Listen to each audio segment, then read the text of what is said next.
আমরা আজকে মূলত ৩ দফা দাবিতে ডিএমকে ডেপুটেশন দিলাম।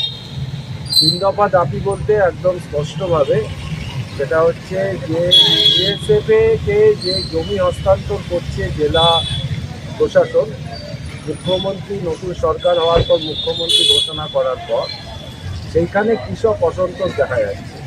জলঙ্গি, সর্বপল্লী, ভূতগাড়ি প্রায় ১,৫০০ বিঘা উর্বর ৩ ফসলি জমি বিএসএফ জবরদস্তি অধিগ্রহণ করছে। এর বিরুদ্ধে সেখানকার কৃষকের একটা অসন্তোষ জন্মেছে। রেকর্ডের জমি এইভাবে অধিগ্রহণ করা যায় না, এটা সম্পূর্ণভাবে পশ্চিমবঙ্গের ২০১৩ জমি আইন বিরোধী। কৃষকের অসমন্বিতে জমি নেওয়া যাবে না। তো আমরা জেলা শাসককে এটা জানালাম যে অবিলম্বে ভূতগাড়ির মাঠের যে ১,৫০০ বিঘা জমি, সেই জমি যেন কোনোভাবেই বিএসএফ দখল না করে।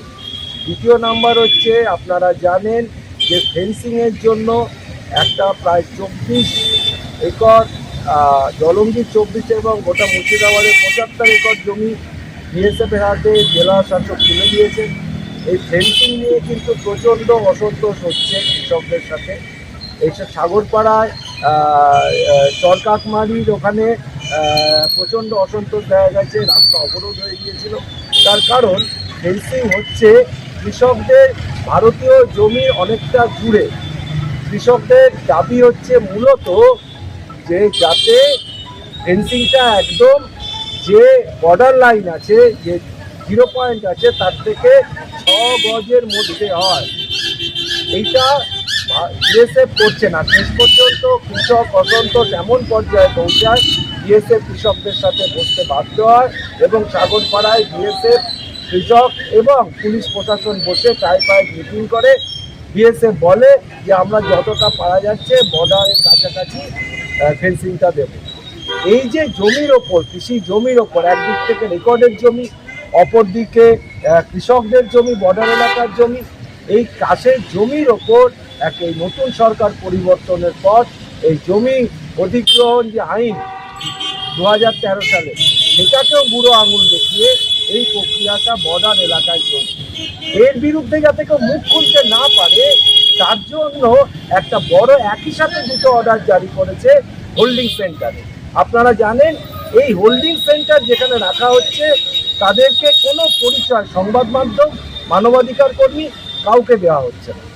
আমাদের দাবি হচ্ছে এই অবিলম্বে হোল্ডিং সেন্টার তুলে দিতে হবে এবং যেখানে যাদেরকে রাখা হচ্ছে তাদের পরিচয় জন্ম সমক্ষে নিয়ে আসতে হবে। মানবাধিকার কর্মী এবং মানবাধিকার সংগঠন, আমাদের মতো সংগঠন এবং সংবাদ মাধ্যমকে তাদের সাথে দেখা করতে হবে। ৩ হচ্ছে পুশব্যাক।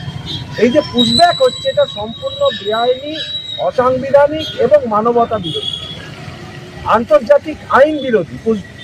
পুশব্যাক এইভাবে হতে পারে না। এখন নিয়ম হয়ে গিয়েছে যে কাউকে যদি বিদেশি সন্দেহ হয় তাহলে তাকে আদালতে তুলতে হবে।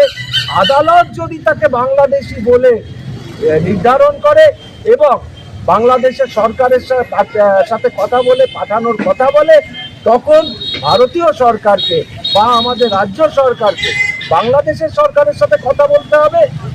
যাকে সন্দেহ হচ্ছে তার বাড়ি হোম ভিজিট করতে হবে, নিশ্চিত হয়ে তবেই পাঠানো যেতে পারে। এই যে পুরো পুশব্যাকটা যেভাবে আজকে নোম্যান্স ল্যান্ডে, ওদিকে বাংলাদেশের সরকারও তাদের দিচ্ছে না, এদিকে ভারত বিএসএফ তাদেরকে ঠেলে পাঠিয়ে দিচ্ছে। এবার এটা হচ্ছে মুখ্যমন্ত্রীর পুরো কথাতে, মুখ্যমন্ত্রীর পুরো একটা বেআইনি পদক্ষেপ, যেটা গোটা পশ্চিমবঙ্গবাসীর ওপর চাপিয়ে দিল এবং গোটা আন্তর্জাতিক ক্ষেত্রে, গোটা জাতীয় ক্ষেত্রে পশ্চিমবঙ্গের আজকে যে ভাবনাটা ছিল যে নো ম্যান ইজ ইলিগাল, কোনো মানুষই বেআইনি নয়, এবং নো ওয়ান ইজ ইলিগাল, কোনো লোকই বেআইনি নয়। যে যেখানে খাতে শ্রম দেয়, সেই শ্রমের একটা বড় অংশ সে কিন্তু সরকারকে দেয়, সেই রাষ্ট্রকেই দেয়। সে বেশ কম অংশই নিজে ভোগ করে।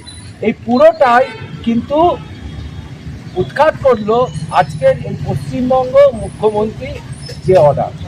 তাই আমরা অবিলম্বে এই মানবতা বিরোধী, অসাংবিধানিক এবং বেআইনি পুশব্যাক বন্ধের দাবি জানাচ্ছি। এই তিনটে ছিল আমাদের দাবি। আজকে ডিএমকে ডেপুটেশন দিলেন, ডিএম মহাশয় কি বার্তা দিলেন আপনাদের? দেখুন, ডিস্ট্রিক্ট ম্যাজিস্ট্রেটের প্রতিনিধি হয়ে ওসি এই ডেপুটেশন নিয়েছে। ডিস্ট্রিক্ট ম্যাজিস্ট্রেটের সাথেও আমাদের অ্যাপয়েন্টমেন্ট হয়ে আছে, আমরা খুব শিগগিরই দেখা করতে যাব। কিন্তু তারা বললেন যে ইমিডিয়েট তারা এটা জেলা শাসকের নজরে আনবেন এবং ডিস্ট্রিক্ট যে ল্যান্ড রেভিনিউ ডিপার্টমেন্টের অফিসার আছেন, এডিএম আছে, তাকেও এটা নজরে আনবেন। আমাদের আরেকটা বিষয় জানার ছিল তার কাছে, এই যে সর্বপল্লী ভূতগাড়ির মাঠ, যে 24 একর জমি জলঙ্গির দেওয়া হয়েছে, তার মধ্যে এই মাঠটা পড়ছে কিনা, এই উর্বর জমির মাঠটা পড়ছে কিনা, রেকর্ডের জমি কৃষকদের মাঠটা পড়ছে কিনা। কিন্তু উনি এই ব্যাপারে আমাদের কোনো স্পষ্ট কথা বলতে পারলেন না। ওনার কাছে এই সম্পর্কে কোনো ধারণাই নেই।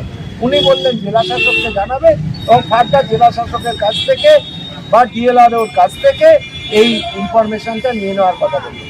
মজার ব্যাপার, ওখানকার যে কৃষকরা, সেখানকার যে ব্লক লেভেল রেভিনিউ অফিসার আছে ডিএলআরও এবং সেখানকার যে বিডিও, তারা কিন্তু এই সম্পর্কে কোনো ইনফরমেশন দিতে পারছে না। এবং যখনই তারা আন্দোলনমুখী হচ্ছে, পুলিশের প্রচণ্ড চাপ, এমনকি মানবাধিকার সংগঠন এপিডিআরের সাথে যাতে তারা প্রোগ্রামে না আসতে পারে, যাতে তারা দেখা না করতে পারে, যাতে তাদের বক্তব্য না বলতে পারে এপিডিআরকে, তার জন্য পুলিশ প্রচণ্ড পরিমাণে চাপ দিচ্ছে, অ্যারেস্ট করার হুমকি দিচ্ছে, কেসে ফাঁসিয়ে দেওয়ার হুমকি দিচ্ছে, আন্দোলন যাতে না হয় তার জন্য হুমকি দিচ্ছে। মানে কৃষকদের, বর্ডার এলাকার কৃষকদের গণতান্ত্রিক মত প্রকাশের সমস্ত অধিকারকে খর্ব করা হচ্ছে। কারা কারা উপস্থিত ছিলেন আজকে? আজকে এখানে উপস্থিত ছিল মুর্শিদাবাদ জেলা কমিটির সম্পাদক আমি রাহুল চক্রবর্তী। এখানে উপস্থিত ছিল এপিডিআর বহরমপুর শাখা সম্পাদক টুম্পা ঝা, কাদি শাখার সম্পাদক